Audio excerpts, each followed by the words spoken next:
آج عقیدے کے درس میں توسل کا بیان ہوگا، وسیلہ لینا، اس کا کیا حکم ہے اور اس کی کتنی قسمیں ہیں، کیا کیا صورتیں ہیں اور کون سی مشروع ہیں، جائز ہیں، اور کون سی غیر مشروع اور ناجائز ہیں۔ تو یہ جو ہمارا موضوع ہے آج سے اس کا آغاز ہوگا، آج اس کا پہلا درس ہے، اور جو باقی ہوگا آئندہ درس میں انشاءاللہ، آئندہ ہفتے۔ توسل، تا واو سین لام، توسل اس کا معنی ہوتا ہے وسیلہ اختیار کرنا، وسیلہ لینا، ٹھیک ہے، وسیلہ اپنانا۔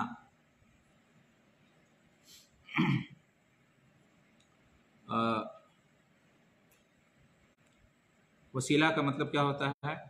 ذریعہ، وسیلہ مینس ذریعہ،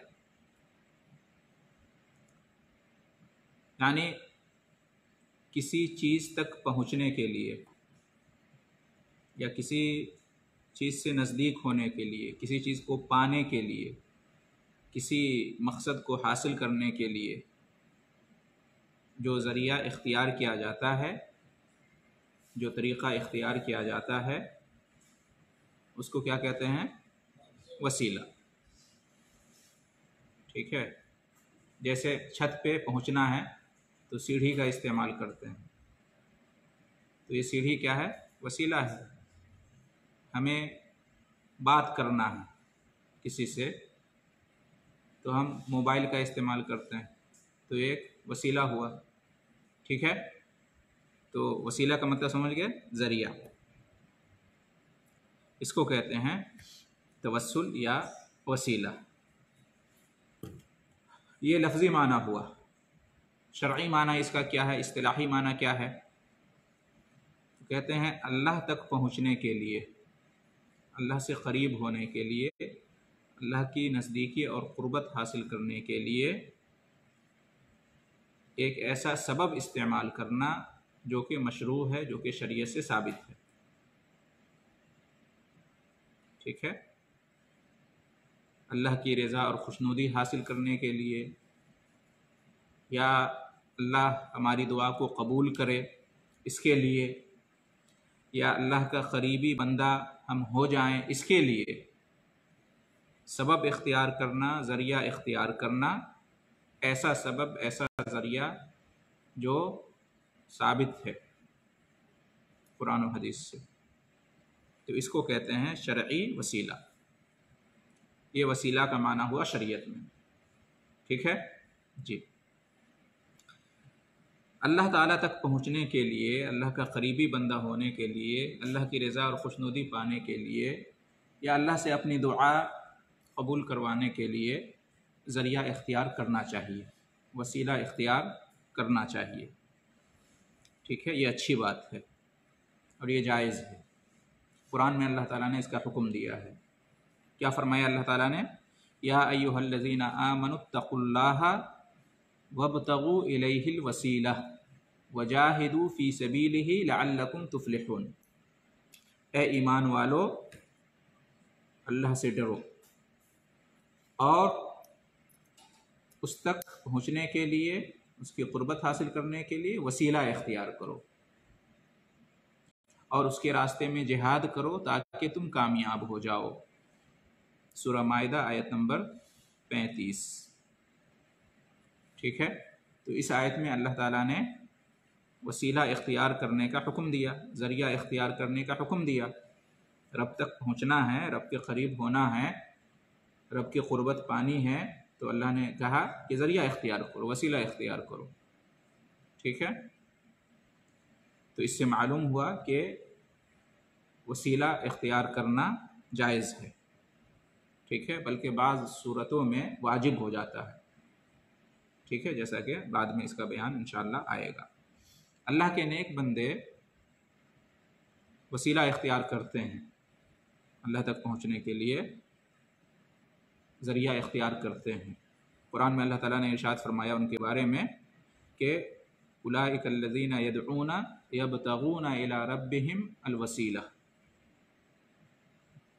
یہ مشرکین لوگ جن بزرگوں کو پکارتے ہیں ان کا حال خود یہ ہے کہ وہ اپنے رب تک پہنچنے کے لیے وسیلہ اختیار کرتے ہیں۔ یعنی اس میں رد ہے مشرکین پر کہ اے مشرکو، تم بزرگوں کا واسطہ لیتے ہو، ان کا وسیلہ لیتے ہو، جبکہ خود ان کی حقیقت یہ ہے کہ وہ اپنے رب تک پہنچنے کے لیے وسیلہ اختیار کرتے ہیں۔ ٹھیک ہے، تو تم رب تک پہنچنے کے لیے وسیلہ اختیار کرو، بزرگوں تک پہنچنے کے لیے وسیلہ اختیار کرتے ہو، بزرگوں کو سب کچھ سمجھتے ہو، اپنی حاجت اور ضرورت اللہ کے پاس رکھو، جیسا کہ یہ بزرگ اپنی حاجت اور ضرورت اللہ کے پاس رکھتے تھے۔ تو اللہ کے نیک بندے بزرگان دین کیا کرتے ہیں؟ اللہ تک پہنچنے کے لیے وسیلہ اختیار کرتے ہیں۔ تو اس سے بھی ثابت ہوا کہ وسیلہ اختیار کرنا چاہیے۔ اچھا، وسیلہ اختیار کرنے کی دو قسم ہیں، ذریعہ اپنانے کی دو قسم ہیں، یا کہہ لیں کہ توسل، اس کی دو قسم ہیں، ایک ہے مشروع اور ایک ہے ممنوع۔ ایک وہ توسل جو کہ مشروع ہے، جو کہ جائز ہے، جو کہ کرنا چاہیے، جو کہ اچھی چیز ہے، اور ایک وہ توسل ہے، وسیلہ اختیار کرنا ہے، جو کہ مشروع نہیں ہے، جو کہ جائز نہیں ہے۔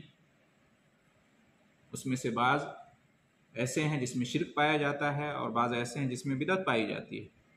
ٹھیک ہے، آج کے درس میں ہم پڑھیں گے توسل مشروع کے بارے میں، وہ توسل جو کہ مشروع ہے، جائز ہے، وہ وسیلہ اختیار کرنا، وہ ذریعہ اختیار کرنا اللہ تک پہنچنے کے لیے، اللہ کی رضا پانے کے لیے یا دعا کی قبولیت کے لیے، جو کہ جائز ہے، مشروع ہے۔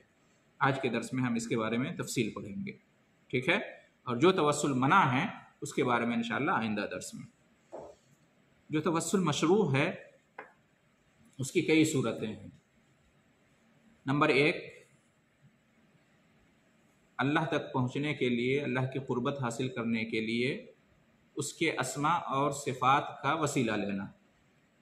اللہ تعالیٰ کے اچھے اچھے نام ہیں اور بلند و بالا صفات ہیں، تو ان کے ذریعے سے اللہ تک پہنچنا۔ جب بندہ اللہ کے قریب ہونا چاہے، اللہ کی قربت پانا چاہے اور دعا قبول کروانا چاہے، تو اس کو چاہیے کہ اللہ کو اس کے ناموں کا حوالہ دے، اس کی صفات کا حوالہ دے۔ ٹھیک ہے، دلیل اس کی کیا ہے؟ قرآن میں اللہ تعالیٰ نے ارشاد فرمایا وَلِلَّهِ الْأَسْمَاءُ الْحُسْنَى فَادْعُوهُ بِهَا، اور اللہ کے اچھے اچھے نام ہیں تو تم انہی کے ذریعے سے اس کو پکارو۔ وعلیکم السلام ورحمۃ اللہ۔ وعلیکم السلام ورحمۃ اللہ۔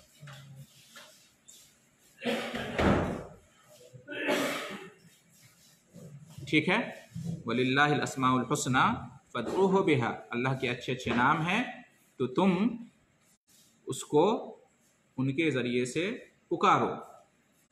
جب تم دعا کرو تو اس دعا کے اندر اللہ کے ناموں کا وسیلہ اختیار کرو، اللہ کی صفات کا وسیلہ اختیار کرو، اللہ کے ناموں اور صفات کا حوالہ دو۔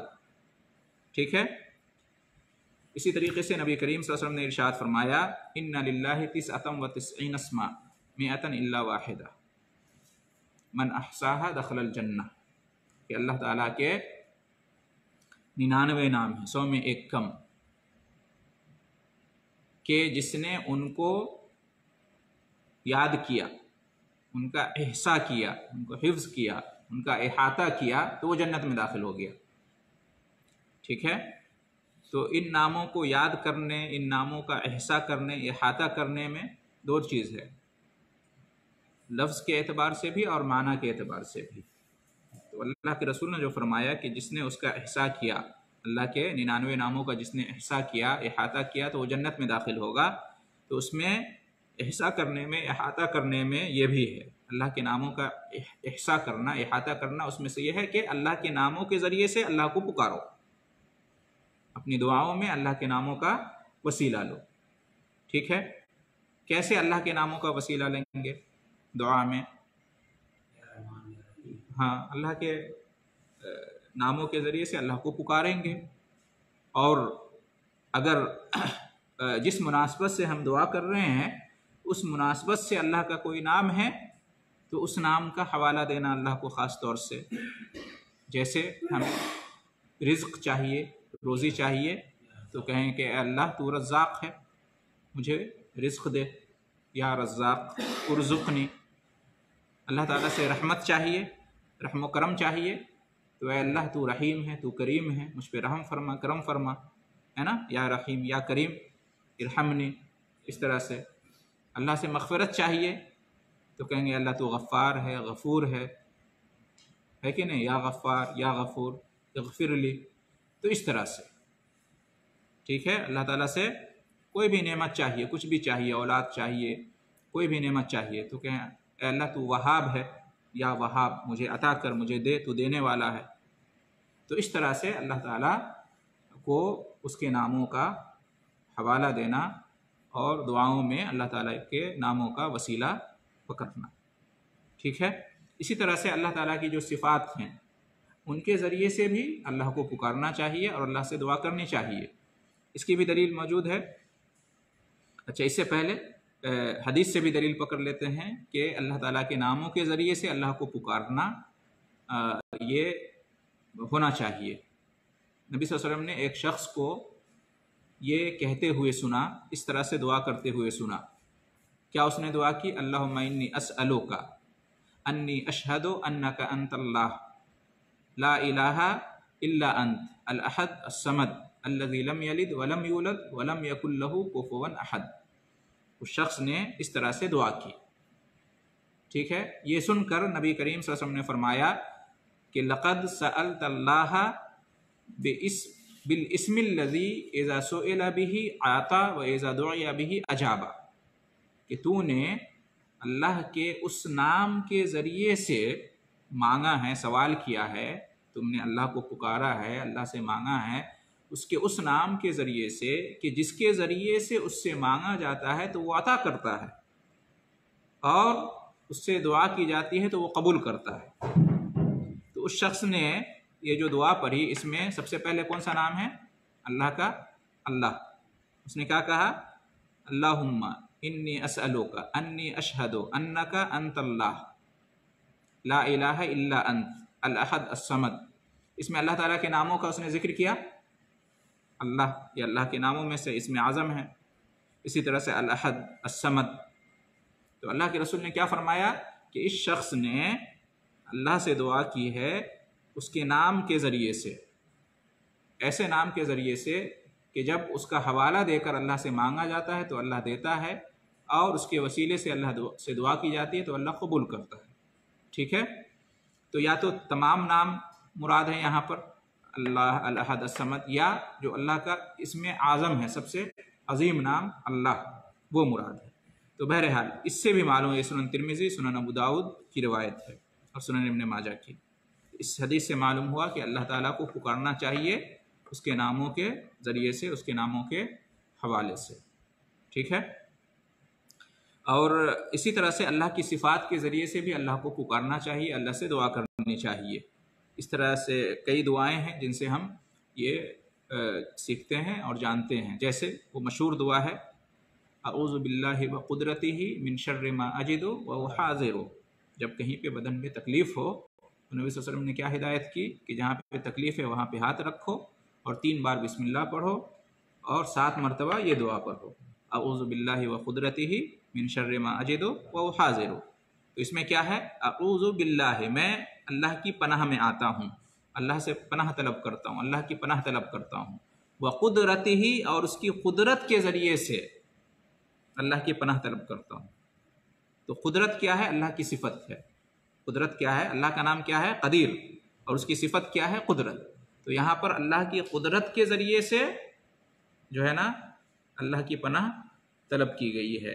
تو معلوم ہوا کہ اللہ کی صفت کے ذریعے سے بھی ہم اللہ تعالیٰ سے دعا کر سکتے ہیں، اللہ تعالیٰ کو پکار سکتے ہیں، ٹھیک ہے؟ اللہ کی صفت ہے رحمت، اللہ کی صفت ہے مغفرت کرنا، کرم کرنا، ہے نا، علم، یہ سب اللہ کی صفتیں ہیں، تو اس کے ذریعے سے جو ہے نا ہم اللہ تعالیٰ سے مانگ سکتے ہیں، ٹھیک ہے۔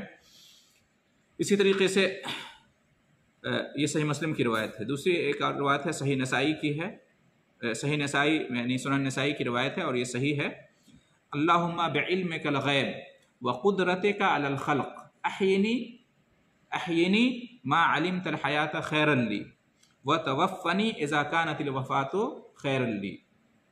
اس میں کون سی دعا ہے کہ اے اللہ، میں تیرے علم غیب کے ذریعے سے اور تمام مخلوقات پر جو تیری قدرت ہے اس کے ذریعے سے دعا کرتا ہوں، مانگتا ہوں کہ تو مجھے زندہ رکھ جب تک تو جانتا ہے کہ زندگی میرے لیے خیر ہے، اور مجھے وفات دے جب وفات میرے لیے خیر ہو۔ تو یہ جو دعا کی زندگی اور موت کی، کہ جب تک زندگی میرے لیے بہتر ہے تو زندہ رکھ، اور جب موت ہی میرے لیے بہتر ہو تو مجھے وفات دے دے، تو اس کے لیے کیا حوالہ، کیا وسیلہ لیا؟ اللہ تعالیٰ کی صفت کا، بعلمک الغیب، علم غیب اللہ کی صفت ہے، وقدرتک علی الخلق، اور قدرت یہ اللہ کی صفت ہے۔ تو اس سے معلوم ہوا کہ اللہ کی صفت کے ذریعے سے بھی ہم اللہ کو پکار سکتے ہیں، اللہ سے دعا کر سکتے ہیں۔ دعا استخارہ ہم کرتے ہیں، دعا استخارہ، تو اس میں اللہ تعالیٰ کی صفتوں کا حوالہ دیتے ہیں نا۔ کیا ہے دعا؟ اللہم انی استخیرک بعلمک واستقدرک بقدرتک، یہ کیا ہے؟ علم اللہ کی صفت ہے نا۔ اے اللہ، میں تجھ سے خیر طلب کرتا ہوں تیرے علم کے ذریعے سے، ٹھیک ہے، اور تجھ سے قدرت طلب کرتا ہوں تیری قدرت کے ذریعے سے۔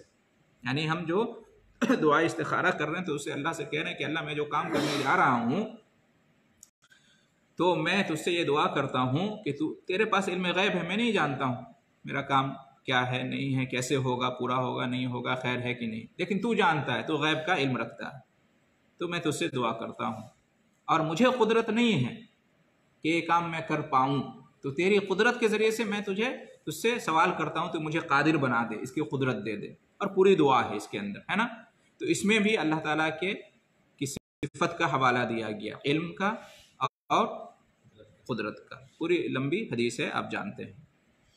تو کیا معلوم ہوا کہ اللہ تعالیٰ کے اسماء اور اس کی صفات کے ذریعے سے دعا کرنی چاہیے، اللہ کو پکارنا چاہیے، اور اللہ کی قربت حاصل کرنی چاہیے، ٹھیک ہے۔ یہ ایک صورت ہوئی توسل مشروع کی، جائز وسیلہ لینے کی، یہ ایک صورت ہوئی، اللہ کے ناموں اور اس کی صفتوں کا حوالہ دینا، ٹھیک ہے۔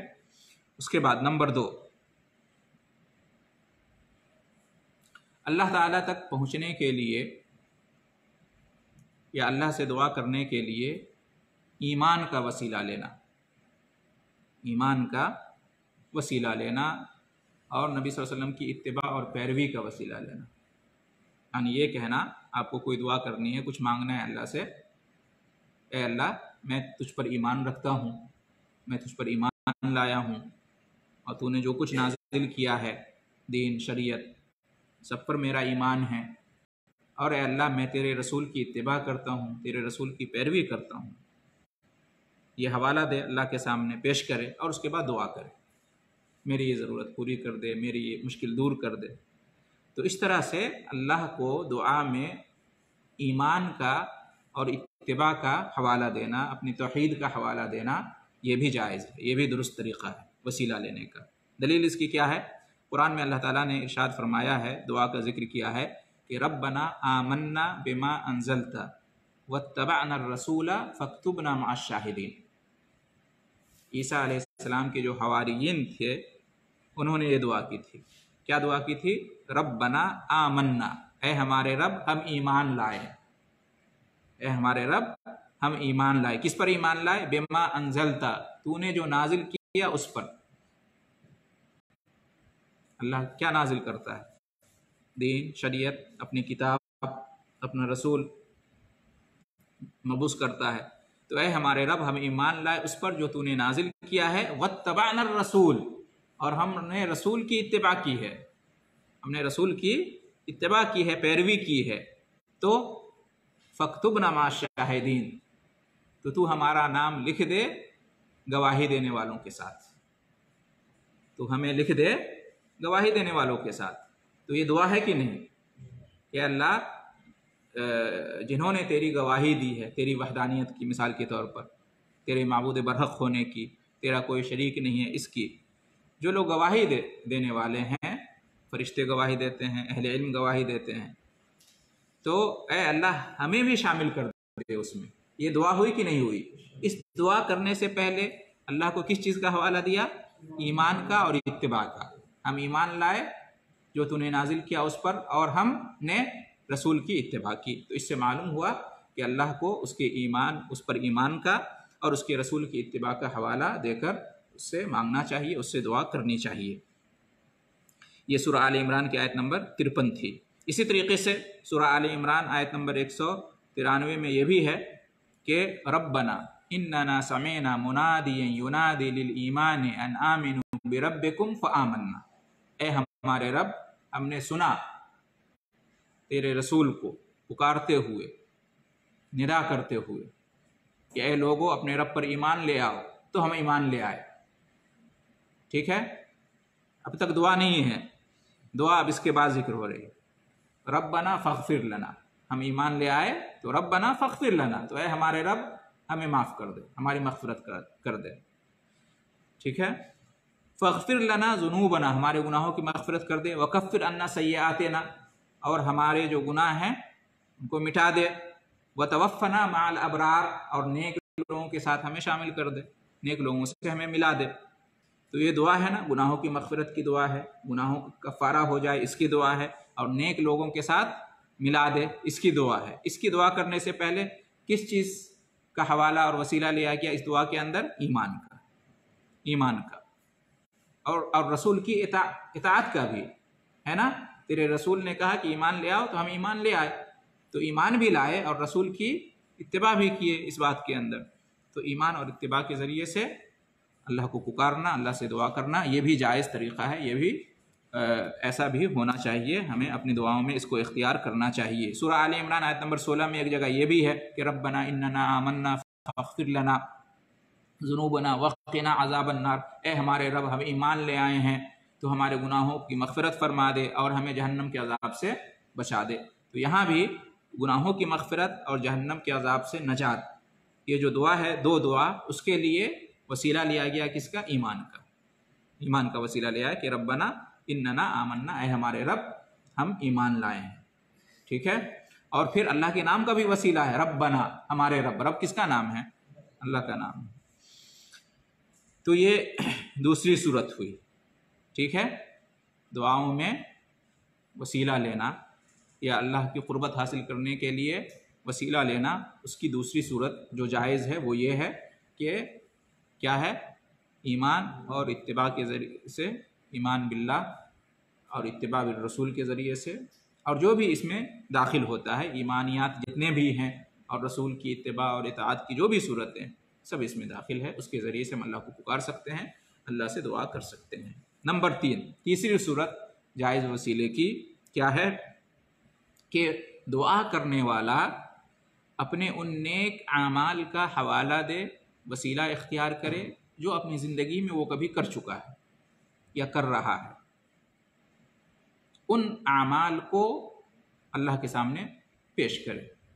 بندہ جو اللہ کی عبادت اس نے کی ہے پہلے یا کر رہا ہے، یا جو نیک عمل اس نے کیا اللہ کی رضا اور خوشنودی کے لیے، یاد کرے کہ کون سا ایسا عمل ہے، کون سی ایسی عبادت ہے جو اس نے اللہ کی رضا کے لیے کیا ہے اور اسے یقین ہے کہ اللہ نے اسے قبول کیا ہے، پوری امید ہے۔ میں نے زندگی میں نیک عمل بہت سارے کیے ہیں، لیکن یہ نیک عمل ہے جس پر مجھے پورا اعتماد ہے، یقین ہے کہ اللہ نے ضرور قبول کیا ہوگا۔ تو اس نیک عمل کا حوالہ دے اللہ کے سامنے کہ اللہ میں نے فلاں موقع سے فلاں نیک عمل کیا تھا، آج میں اس مصیبت میں ہوں، پریشانی میں ہوں، آج مجھے یہ حاجت اور ضرورت ہے، تو اس نیک عمل کا حوالہ دے کر میں تجھ سے دعا کر رہا ہوں، میری حاجت اور ضرورت پوری کر دے، میری مصیبت اور پریشانی کو دور کر دے۔ تو ایسا کرنا چاہیے۔ ٹھیک ہے، اس کی دلیل کیا ہے؟ اس کی دلیل وہ مشہور واقعہ ہے، نبی کریم صلی اللہ علیہ وسلم نے بنی اسرائیل کے تین لوگوں کا قصہ بیان کیا، صحیح بخاری کی روایت ہے نا، اور نسائی وغیرہ میں، مسلم میں، سب میں ہے کہ وہ تین آدمی کہیں جا رہے تھے، بارش ہوئی تو بارش سے بچنے کے لیے کسی چٹان کے نیچے کسی غار میں چلے گئے چھپنے کے لیے. تو اللہ کا کرنا ایسا ہوا کہ چٹان جو ہے نا اس غار کے منہ پہ آ کھڑا ہوا، اس چٹان کے وہ چٹان آ گیا اور وہ بند ہو گئے، سب اس کے نیچے ہو گئے، اس کے اندر ہو گئے، باہر نکلنے کا کوئی راستہ نہیں تھا. جو راستہ تھا اس پہ چٹان آ گیا اور وہ وہیں تھے، بند ہو گئے، اب نکلنے کا کوئی راستہ نہیں تھا. تو ان تینوں میں سے ایک نے کہا کہ ہمارے پاس ابھی کوئی راستہ نہیں ہے سوائے اس کے کہ ہم اللہ سے دعا کریں اور اللہ کے سامنے اپنی بات کو رکھیں، عرض کریں اللہ کے سامنے، اپنا عمل پیش کریں. تو تینوں نے اپنا اپنا عمل یاد کیا جو اس نے کیا تھا اور اللہ کے سامنے رکھا. تو اللہ تعالیٰ نے مصیبت اور پریشانی دور کر دی، چٹان ہٹ گیا اور یہ لوگ باہر نکل گئے. ایک نے کیا کہا؟ ایک نے کہا اس کی عادت یہ تھی کہ وہ روزانہ دودھ جو دودھا تھا تو اپنے ماں باپ کو پہلے پلاتا تھا، خود پینے سے پہلے، بیوی بچوں کو پلانے سے پہلے ماں باپ کو پہلے دیتا تھا. اس کی ہمیشہ کی یہ عادت تھی. ایک دن کیا ہوا کہ وہ باہر سے آنے میں اس کو لیٹ ہو گیا، دودھ لے کر جب آیا تو دیکھا کہ ماں باپ سو چکے ہیں. تو ماں باپ کو اٹھانا، بیدار کرنا اس نے گوارا نہیں سمجھا کہ نیند میں خلل ہو جائے گی، نیند پوری نہیں ہوگی. تو وہ وہیں کھڑا رہا دودھ لے کے، انتظار کرتا رہا یہاں تک کہ صبح ہو گئی. جب صبح ہوئی اور والدین جاگے تو دونوں کو دودھ پلائے. تو اس نے کہا اے اللہ میرا یہ عمل اگر تجھے پسند آیا، تو نے قبول کیا، تو جانتا ہے کہ اس کے اندر اخلاص تھا اور یہ نیکی تھی، اچھا عمل تھا، تو اس کے ذریعے سے آج میں تجھ سے دعا کرتا ہوں، میری دعا قبول کر لے اور اس مصیبت سے چھٹکارا دے دے، چٹان کو ہٹا دے. ٹھیک ہے. تو وہ 1/3 چٹان جو ہے نا کھسک گیا، لیکن اتنا نہیں کھسکا کہ وہ تینوں نکل سکے. دوسرے نے کیا حوالہ دیا، کون سا عمل پیش کیا اپنا؟ اس نے کہا کہ میں ایک لڑکی پہ، ایک عورت پہ غالب آ گیا تھا، وہ میرے پورے کنٹرول میں تھی، بدکاری کرنے کے لیے، زناکاری کرنے کے لیے. ٹھیک ہے. وہ پریشان حال تھی، اپنی پریشانی کو لے کر میرے پاس آئی تو میں نے اس کا غلط فائدہ اٹھانے کی کوشش کی. اس سے پہلے میں نے اس سے طلب کیا تو وہ راضی نہیں تھی، لیکن کسی مصیبت میں پھنسی تو میرے پاس آئی تو میں نے کہا کہ تمہاری پریشانی میں دور کر سکتا ہوں لیکن مجھے یہ چاہیے. تو بہرحال میں اس پہ غالب آ چکا تھا، وہ میرے کنٹرول میں تھی، میں جو چاہے اس کے ساتھ کر سکتا تھا. ٹھیک ہے. زناکاری، بدکاری. لیکن دفعتاً تیرا خیال آیا، تیرا ڈر اور خوف میرے دل میں پیدا ہوا اور میں نے اس کو چھوڑ دیا، میں نے اس کے ساتھ برائی نہیں کی. تو اللہ اگر یہ عمل میرا پسند ہے تو میں آج اس کا حوالہ دے رہا ہوں، اس کے وسیلے سے تجھ سے دعا کر رہا ہوں، اس مصیبت سے نجات دے دے. تو کہتے ہیں 1/3 اور کھسک گیا چٹان، لیکن پھر بھی اتنی جگہ نہیں بنی تھی کہ وہ تینوں نکل سکے. تیسرے نے کیا کیا؟ تیسرے نے کہا کہ اے اللہ میرے پاس کچھ مزدور تھے جو کام کرتے تھے، تو سب کو میں نے اجرت دے دی، مزدوری دے دی، ایک آدمی بچ گیا، اس کو میں نے مزدوری نہیں دی تھی، کسی وجہ سے وہ ناراض ہو گیا، چلا گیا اور اس کی مزدوری میرے پاس باقی رہ گئی. تو میں نے کیا کیا، اس کی جو مزدوری بنتی تھی، پہلے زمانے میں آج کی طرح سے روپے، پیسے، ریال تو تھے نہیں، بکریوں کو چراتا ہے مثال کے طور پر تو ایک بکری دے دی اس کو، اونٹ کو چرا رہا ہے تو اونٹ دے دیا بدلے میں، ہے کہ نہیں، غلام دے دیا. اس طرح سے اس زمانے میں مزدوری ہوا کرتی تھی. تو اس نے کہا کہ اللہ کے رسول وہ تو چلا گیا اور اس کی مزدوری میرے ذمے تھی، تو میں نے انویسٹ کیا اس کو، میں جب تک وہ نہیں آیا دوبارہ واپس میں ان کو انویسٹ کرنے لگا. ایک زمانے کے بعد وہ آدمی واپس آیا اپنی مزدوری لینے کے لیے، تو میں نے اس کی مزدوری جو بنتی تھی اور اس سے جو بھی انویسٹ کیا میں نے، وہ سب میں نے اس کو دے دیا. ایک ہی بکری نے کئی بکریاں دی، کئی اونٹ دیے، کئی غلام دیے، جو بھی انویسٹ اتنے دنوں میں ہوا میں نے سب اس کو دے دیا. تو اے اللہ اگر میرا یہ عمل تجھے پسند ہے تو اس کے ذریعے سے میں دعا کرتا ہوں اور اس پریشانی سے دور کر دے. تو چٹان اور کھسک گیا اور اتنی جگہ بن گئی کہ تینوں آرام سے نکل گئے. نبی صلی اللہ علیہ وسلم نے یہ حدیث بیان کی، یہ واقعہ بیان کیا. کیوں؟ تاکہ ہمارے ساتھ بھی کبھی اس طرح کی بات ہو، کسی مصیبت پریشانی میں پھنسیں تو ہمیں کیا کرنا چاہیے؟ اپنے نیک اعمال کا حوالہ دینا چاہیے. ٹھیک ہے. اس سے ہمیں معلوم ہوا کہ ہمیں اپنی زندگی میں کوئی نہ کوئی ایسا عمل کرنا چاہیے پورے اخلاص کے ساتھ، پورے اتباع کے ساتھ، کہ جس کے بارے میں ہمیں یقین ہو کہ اللہ نے اسے قبول کیا ہوگا. ٹھیک ہے. کچھ ایسا ہونا چاہیے تاکہ وقت ضرورت ہم اس کو کیش کرا سکیں. ہے کہ نہیں، جیسا کہ اس سے معلوم ہوا۔ اور یہ بھی معلوم ہوا کہ اگر پریشانی اور مصیبت میں ہم چاہتے ہیں کہ اللہ ہماری مدد کرے تو ہمیں چاہیے کہ خوشحالی میں ہم ایسا کچھ کیے رہیں کہ مصیبت کے وقت اس کا حوالہ دیں تو اللہ فوراً راضی ہو جائے۔ ٹھیک ہے، تو بہرحال اس سے کیا معلوم ہوا کہ نیک اعمال کا وسیلہ لینا چاہیے، اپنے نیک اعمال کا جو ہم کر چکے ہیں اس کا وسیلہ لینا چاہیے جب ہم اللہ سے دعا کریں، اللہ سے کچھ مانگیں تو، خاص طور سے مصیبت اور پریشانی کے وقت۔ تیسری صورت ہو گئی۔ نمبر 4 جو جائز وسیلہ لینا ہے اس کی چوتھی صورت، نیک شخص کی دعا کا وسیلہ لینا۔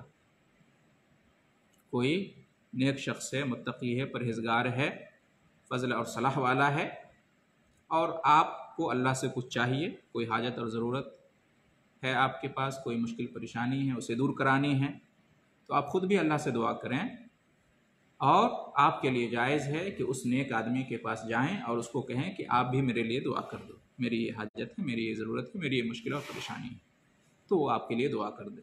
تو ایسا کرنا جائز ہے، اس میں کوئی حرج کی بات نہیں ہے، یہ بھی جائز وسیلہ ہے۔ اس کی دلیل کیا ہے؟ سورہ یوسف آیت نمبر 97 میں ہے کہ قالوا یا ابانا استغفر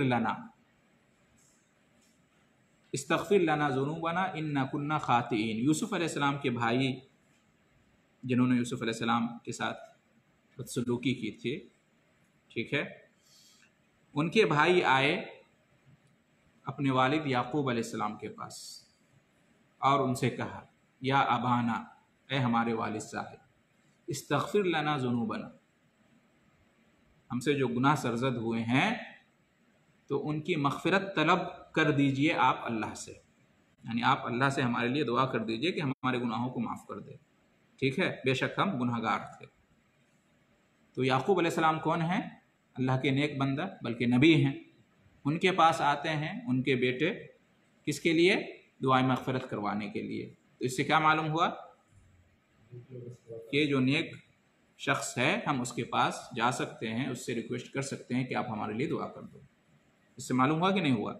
یوسف علیہ السلام کے بھائی اپنے والد کے پاس آئے یعقوب علیہ السلام کے پاس دعائیں مغفرت کرانے کے لیے، ٹھیک ہے، تو اس سے معلوم ہوا کہ ایسا کر سکتے ہیں۔ اسی طریقے سے آپ دیکھیں نبی صلی اللہ علیہ وسلم کے بارے میں قرآن میں کہا گیا ہے وَلَوْ أَنَّهُمْ إِذْ ظَلَمُوا أَنفُسَهُمْ، لوگوں کے بارے میں ہے کہ جب یہ اپنی جان پر ظلم کر لیا کریں، گناہ ہو جائے، خطا ہو جائے، تو انہیں کیا کرنا چاہیے؟ انہیں مغفرت طلب کرنا چاہیے، اور مغفرت پانے کے لیے کیا کرنا چاہیے؟ کہا کہ جاؤک فاستغفروا اللہ واستغفر لهم الرسول لوجدوا اللہ توابا رحیما۔ لوگوں کو چاہیے کہ جب ان سے گناہ سرزد ہو جائے تو وہ آپ کے پاس آئیں، اے اللہ کے رسول صلی اللہ علیہ وسلم آپ کے پاس آئیں اور اللہ سے مغفرت طلب کریں، اور رسول بھی ان کے لیے مغفرت طلب کریں۔ اگر وہ ایسا کریں گے تو وہ اللہ کو توبہ قبول کرنے والا اور رحم کرنے والا پائیں گے۔ تو اس آیت میں بھی ہمیں تعلیم دی گئی، صحابہ کرام کو تعلیم دی گئی، امت کو تعلیم دی گئی کہ جب کوئی گناہ سرزد ہو جائیں تو خود بھی مغفرت طلب کریں اور رسول کے پاس آئیں اور ان سے کہیں کہ آپ ہمارے لیے مغفرت طلب کر دیجئے۔ اگر ایسا کریں گے تو اللہ ان کی توبہ کو قبول کرے گا، ان پر رحم فرمائے گا، ٹھیک ہے۔ رسول صلی اللہ علیہ وسلم جب تک باحیات تھے، صحابہ کرام کو جب ضرورت پیش آتی تھی تو نبی کریم صلی اللہ علیہ وسلم سے دعا کرواتے تھے، نبی صلی اللہ علیہ وسلم کے پاس آتے تھے اور آپ صلی اللہ علیہ وسلم دعا کر دیا کرتے تھے۔ جیسا کہ ایک نابینا آیا اللہ کے رسول کے پاس اور آپ نے ان کے لیے دعا کی تو اس کی بینائی واپس آ گئی۔ اور بہت سارے موقع ہیں، عمر فاروق رضی اللہ تعالیٰ عنہ کے زمانے میں انس رضی اللہ تعالیٰ عنہ بیان کرتے ہیں کہ قحط سالی آ گئی، بارش نہیں ہوئی، تو اس کی وجہ سے قحط پڑ گیا، تو کیا کیا؟ عمر فاروق رضی اللہ تعالیٰ عنہ نے کون سا وسیلہ اختیار کیا؟ عباس رضی اللہ تعالیٰ عنہ کی دعا کا وسیلہ اختیار کیا۔ عمر رضی اللہ تعالیٰ عنہ نے کیا فرمایا کہ اللہم انا کننا نتوسل الیک بنبینا فتسقینا وانا نتوسل الیک بعم نبینا فاسقنا قال فیسقون۔ انس رضی اللہ تعالیٰ عنہ کہتے ہیں کہ جب لوگوں پہ قحط آتا، بارش بند ہو جاتی، تو کیا کرتے؟ عباس رضی اللہ تعالی عنہ کا وسیلہ لیتے، مطلب ان کی دعا کا وسیلہ لیتے۔ عمر فاروق رضی اللہ تعالیٰ عنہ کیا کہتے کہ اے اللہ ہم تیرے نبی کا وسیلہ لیا کرتے تھے تو بارش برساتا تھا، یعنی ہم تیرے نبی کے پاس جاتے تھے، نبی سے دعا کرنے کی درخواست کرتے تھے، نبی دعا کرتے تھے تو بارش ہو جاتی تھی، قحط دور ہو جاتا تھا۔ لیکن اب ہم تیرے نبی کے چچا کا وسیلہ لیتے ہیں، یعنی عباس رضی اللہ تعالیٰ عنہ کا، ان کی دعا کا وسیلہ لیتے ہیں، ان کے پاس آتے ہیں، ان سے کہتے ہیں کہ ہمارے لیے دعا کر دیجئے، وہ دعا کرتے ہیں، ٹھیک ہے، تو اے اللہ بارش برسا دے، قحط کو دور کر دے۔ تو انس رضی اللہ تعالیٰ عنہ جو حدیث کے راوی ہوں کہتے ہیں فیسقون، تو بارش ہو جاتی تھی، بارش ہو جاتی تھی۔ تو اس سے بھی معلوم ہوا کہ کسی نیک شخص کے پاس جا کر دعا کروا سکتے ہیں، ان سے دعا کی درخواست کر سکتے ہیں۔ نبی صلی اللہ علیہ وسلم جب تک باحیات تھے تو صحابہ کرام نبی کے پاس آتے تھے، اس لیے کہ ان سے بڑا بزرگ متقی پرہیزگار نیک بندہ اور کوئی نہیں تھا۔ جب نبی کی وفات ہو گئی تو کس کے پاس آئے عمر فاروق رضی اللہ تعالیٰ عنہ؟ عباس رضی اللہ تعالیٰ عنہ کے پاس، اس لیے کہ بزرگ تھے، متقی تھے، پرہیزگار تھے ان کی نظر میں، ٹھیک ہے، تو ان کے پاس دعا کرواتے تھے اور دعا قبول ہوتی تھی، ٹھیک ہے۔ اسی طرح سے معاویہ رضی اللہ تعالیٰ عنہ کے زمانے میں بھی قحط پڑا تو انہوں نے کیا کیا؟ یزید بن اسود کی دعا کا وسیلہ لیا۔ انس رضی اللہ تعالیٰ عنہ اس حدیث کے راوی ہیں اور لمبی حدیث ہے، اس میں بھی یہی ہے کہ معاویہ رضی اللہ تعالیٰ عنہ آئے اور یزید بن اسود کو کہا کہ اپنا ہاتھ اٹھاؤ اور دعا کرو، تو انہوں نے دعا کی اور تمام لوگوں نے دعا کی تو بارش ہو گئی، قحط ختم ہو گیا، ٹھیک ہے۔ تو یہ طبقات ابن سعد میں ہیں اور تاریخ دمشق میں ہے۔ اور وہ جو حدیث پیش کی نبی صلی اللہ علیہ وسلم کی دعا کا وسیلہ لیتے تھے اور پھر بعد میں عباس رضی اللہ تعالیٰ عنہ کی دعا کا وسیلہ لیتے تھے، یہ بھی بالکل صحیح حدیث ہے، ٹھیک ہے، صحیح بخاری کی حدیث ہے۔ اسی طریقے سے ایک اور واقعہ سنیے، نبی کریم صلی اللہ علیہ وسلم، انس رضی اللہ تعالیٰ عنہ روایت کرتے ہیں کہ نبی صلی اللہ علیہ وسلم کے زمانے میں ایک مرتبہ قحط پڑ گیا۔ کیا پڑ گیا؟ قحط پڑ گیا، بارش نہیں ہو رہی تھی۔ تو رسول صلی اللہ علیہ وسلم جمعہ کے دن ممبر پر خطبہ دے رہے تھے، تو اسی دوران ایک شخص آیا اور اس شخص نے کہا کہ اے اللہ کے رسول صلی اللہ علیہ وسلم، ہلک المال وجاء العیال، مال و اسباب سب ختم ہو گئے اور بچے بھوکے ہیں، فادعوا اللہ ان یسقینا، لہٰذا آپ اللہ سے دعا کر دیجیے ہمارے لیے کہ بارش برسا دے، ٹھیک ہے۔ فرفع رسول اللہ صلی اللہ علیہ وسلم یدیہ، تو اللہ کے رسول صلی اللہ علیہ وسلم یہ سن کر اپنے دونوں ہاتھوں کو اٹھاتے ہیں اور کہتے ہیں اللہم اغثنا، اللہم اغثنا، اے اللہ بارش برسا دے، اللہ بارش برسا دے۔ تو کہتے ہیں فمطرنا ذالک اليوم، اس دن بہت بارش ہوئی، اس کے بعد والے دن بھی بارش ہوئی، اس کے بعد والے دن بھی بارش ہوئی، یہاں تک کہ آئندہ جمعہ تک بارش ہوتی رہی، اتنی زیادہ بارش ہوئی، آئندہ جمعہ تک بارش ہوتی رہی۔